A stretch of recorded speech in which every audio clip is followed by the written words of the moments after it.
अस्सलाम वालेकुम।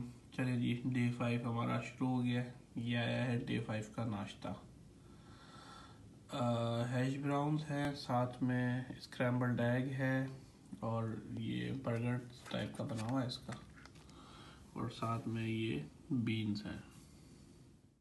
हाँ, अब ये देखें आप, ये हाल है इस होटल का। मैं इसके ऊपर कंप्लेन करूँगा तो फिर लोग जो है ना वो बहुत सारे बोलेंगे कि आई शुड बी ग्रेटफुल और मैं पाकिस्तान में नहीं हूँ और बला बला बला XYZ। ये 4 स्टार होटल है और ये देख लो आपके कितना बड़ा एक काकरोच जो है वो मेरे कर्टन के ऊपर है। अब मुझे समझ में नहीं आ रहा कि इसका मुझे करना क्या है। ये देखना, इसका साइज़ देखना, अब आपने अपने घर में भी नहीं देखा होगा इतना बड़ा साइज़ का ना।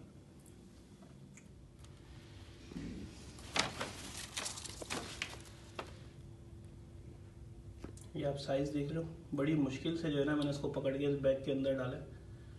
आप इसका साइज़ देख लो काकरोच का। और फिर यहाँ पर लोग जो है वो मुझे कह रहे हैं कि आप कंप्लेन ना करो। कम ऑन यार, after paying $3000 this is what you are getting. ये आया है भाई दिन का खाना। बॉइल्ड राइस हैं और 2 ड्रम स्टिक्स हैं, साथ में शायद थोड़ा सा कुछ वेजिटेबल्स भी हैं, शायद थोड़े से। तो ये आज दिन का खाना है। और आज जो है वो रात के खाने में आई है नाचोस विद चिली बीफ। तो ये आज का मेन्यू है होटल की तरफ से। तरक्की हो गई है, मेरे पास ओवन आ गया है, तो अब ये वाली सहूलियत दरकार है कि हम अपना खाना खुद गर्म करके खा सकते हैं। आपस की बात है, वैसे ओवन भी खुद ही ख़रीद के लाना पड़ा है। होटल ने ये भी प्रोवाइड नहीं किया। उन्होंने कहा था हम दे देंगे आपको, लेकिन उन्होंने दिया नहीं, तो मैंने खुद ही मंगवा लिया। अब ये मेरे नान गर्म हो रहे हैं, मेरा स्टू गर्म हो चुका है।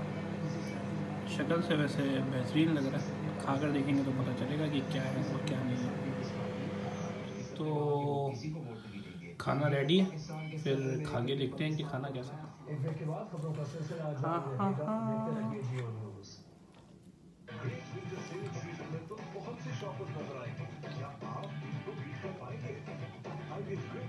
बेहतरीन खाना बना हुआ है भाई। अब हम खाना खाते हैं, फिर मैं आपसे बात करता हूँ। जो मैंने कल कहा था किताब के हवाले से, मैं उसका इंट्रोडक्शन रखूँगा आपके सामने। हाँ भाई, तो आज हमारा 5वां दिन ख़त्म हो चुका है।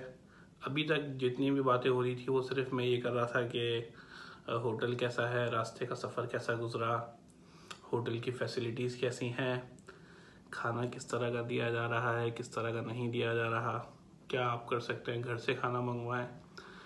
तो खैर, अब ये सारी बातें हो गई हैं। अब थोड़ा सा बात करते हैं कि जो आपका स्टे है उसको आप किस तरह से यूज़फुल बना सकते हैं, क्या कर सकते हैं।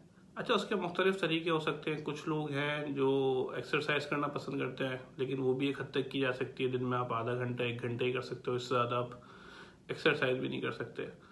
टीवी देखा जा सकता है, लेकिन कब तक टीवी देखकर भी इंसान बोर हो जाता है।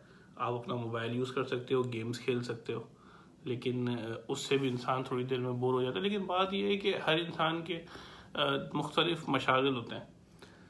लेकिन एक ऐसी चीज़ है जो बहुत ज़रूरी है, हमें चाहिए कि कोशिश करें कि कम से कम अपना जो 14 दिन का स्टे इसको कुछ ना कुछ पॉजिटिव बना लें अपने लिए। मतलब कुछ ऐसा कर लें कि जिससे हमें फ़ायदा हो, जिससे टीवी देखने से या टाइम ज़ाया करने से बेहतर है कि हम कोई ऐसा काम करें जो थोड़ा सा पॉजिटिव हो। तो वो मेरे ख्याल से हो सकता है कि आप, अगर किसी को बुक रीडिंग का शौक़ है तो वो बुक रीडिंग करें। और बुक रीडिंग के अंदर भी यह है कि आप कुछ ऐसी बुक्स पढ़ो जिससे आपकी नॉलेज इंक्रीज़ हो। ख़ास तौर पे हमें अपने दीन के बारे में इंफॉर्मेशन लेनी चाहिए। आजकल का जो दौर है वो इस तरह का दौर है कि फ़ितनों का दौर है। इंसान लाइल्मी की वजह से बहुत सारे फ़ितनों का शिकार हो जाता है। अब मिसाल के तौर पे ये है कि हम मुसलमान हैं, अल्हम्दुलिल्लाह। हम मुसलमान जितने भी दोस्त हैं जो देख रहे हैं, मैं उनके लिए बात कर रहा हूँ। जो मुसलमान नहीं है वो अपने हिसाब से कुछ बुक्स देख सकते हैं। तो उसके लिए सबसे बेहतर है कि या तो हम कुरान अपने साथ ले आए। जैसे वैसे वो देखो, होटल के अंदर इन्होंने ये देखो बाइबल के 2 सहीफे रखे हैं। होली बाइबल रखी हुई है पढ़ने के लिए, तो जो लोग आए नॉन मुस्लिम उनको पढ़ने के लिए आसानी हो। और ये द बुक ऑफ मॉर्मन रखी हुई है पढ़ने के लिए, लेकिन अब जाहिर सी बात है मैं ये दोनों तो पढ़ नहीं सकता, तो बेहतर है कि आप अपने साथ कुरान ले आएँ तफसीर के साथ, तर्जुमे के साथ, वो पढ़ें। और अगर आप वो उसके अलावा कुछ पढ़ना चाहते हो तो सबसे इम्पोर्टेंट चीज़ जो हम मुसलमानों के लिए जानना ज़रूरी है ना भाई, वो ये है कि अल्लाह के रसूल सल्लल्लाहु अलैहि वसल्लम की सीरत कैसी थी। क्योंकि आज पता है बड़ा अफसोस का मकाम है कि आप किसी शख्स से खड़े होकर पूछोगे ना कि यार शाहरुख खान की बीवी का नाम क्या है, तो वो आपको बता देगा। आप पूछोगे ना पाकिस्तान में कौन सी सेलिब्रिटी के साथ शादी हुई है, किसका किसके साथ चक्कर चल रहा है, शुएब मलिक की शादी किसके साथ हुई थी, ये सबको पता होगा। लेकिन अगर आप किसी से ये पूछ लोगे कि भाई अल्लाह के रसूल सल्लल्लाहु अलैहि वसल्लम की जो बीवियाँ थी उनके नाम क्या थे, कितनी अज़वाज मुतहरात थी, अल्लाह के रसूल के जो चचा थे वो कितने थे, आपकी पैदाइश कहाँ हुई, किस उम्र में आप पर नबूवत आई, कुछ लोगों को हो सकता है पता हो, लेकिन कुछ इस तरह के लोग होते हैं मेरी तरह के जिनको नहीं पता होता बहुत सारी बातों का। और हम दावा तो करते हैं इश्क़ रसूल का, लेकिन सिर्फ वो खाली खुली दावे होते हैं, हमें पता कुछ नहीं होता। तो अगर अल्लाह के रसूल सल्लल्लाहु अलैहि वसल्लम की ज़िंदगी को हम जानना चाहते हैं ना, तो इस 14 दिन के अंदर एक छोटी सी किताब है, ये देखें, अर्रहीकुल मख्तूम, इसका नाम है अर्रहीकुल मख्तूम। और इसकी अगर आप लोग इंग्लिश में पढ़ना चाहते हो तो दी सील्ड नेक्टर के नाम से इंग्लिश के अंदर भी ये किताब आती है। अच्छा, इसकी क्वालिटी ये है कि 1979 के अंदर मक्का मुकर्रमा के अंदर एक सीरत नगारी के हवाले से किया गया था मुकाबला, जिसमें पूरी दुनिया से लोगों को दावत दी गई थी कि वो बुक्स लिखें सीरत के ऊपर। तो ये किताब उसके अंदर पहले नंबर पर आई थी, इसको पहला इनाम मिला था। ये इंडिया के आलिम है सफ़ीउर रहमान मुबारकपुरी साहब, उनकी लिखी हुई ये किताब है। अच्छा, बहुत ही जामे और बहुत ही कंसाइज बुक है। इसके अंदर आप जब पढ़ोगे तो लिखी इस तरीके से गई है कि एक स्टोरी टेलिंग के अंदाज में इसको लिखा गया है, और इसके अंदर ऑथेंटिक रिसोर्सेज इस्तेमाल किए गए। मतलब इस तरह की बातें नहीं है कि जो झूठ पर मबनी हो या फजूलियात हो, सही हवालों के साथ, रेफरेंसेस के साथ, तखरीज के साथ और मुस्तनिद हवालों के साथ इसमें बात की गई है।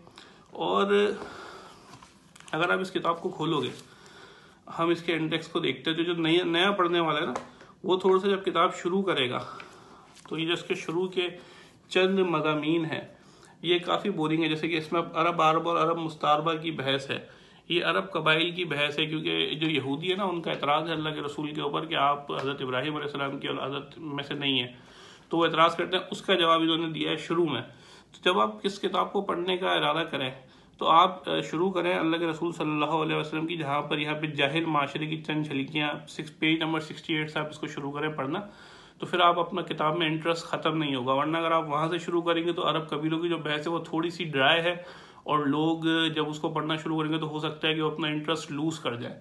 लेकिन अगर आप जब यहाँ से पढ़ना शुरू करोगे ना, जाहिल माशरे की चंद झलकियाँ, तो उसके बाद किताब इंतहाई इंटरेस्टिंग है, बिल्कुल 1 मिनट के लिए अपनी गिरफ्त नहीं छोड़ती, और आपको हर उस चीज़ से आगाह कर देती है जो आपके लिए बहैसियत मुसलमान अपने नबी सल्लल्लाहु अलैहि वसल्लम के बारे में जानना ज़रूरी है। और आप कल जब कब्र में जाओगे और मुनकर नकीर अगर आपसे सवाल पूछेंगे कि आपका क्या ख्याल है अल्लाह के रसूल सल्लल्लाहु अलैहि वसल्लम के बारे में, तो उम्मीद है कि अगर आपने किताब को सही तरीके से पढ़ा होगा तो आपकी उस सवाल की तैयारी हो जाएगी। तो दुनिया के पेपर्स के लिए हम तैयारी करते हैं, हज़ारों किताबें पढ़ते हैं, जो कब्र में एक इम्तिहान होना है उसके लिए अगर एक किताब पढ़ ली जाए तो मेरा ख्याल है कोई बुराई नहीं है। किताब का नाम है अर्रहीकुल मख्तूम। ठीक है जी, अब हमारा डे 5 भी अल्हम्दुलिल्लाह ख़त्म हुआ है। अब देखते हैं कल क्या होता है। अस्सलाम वालेकुम वरहमतुल्लाह।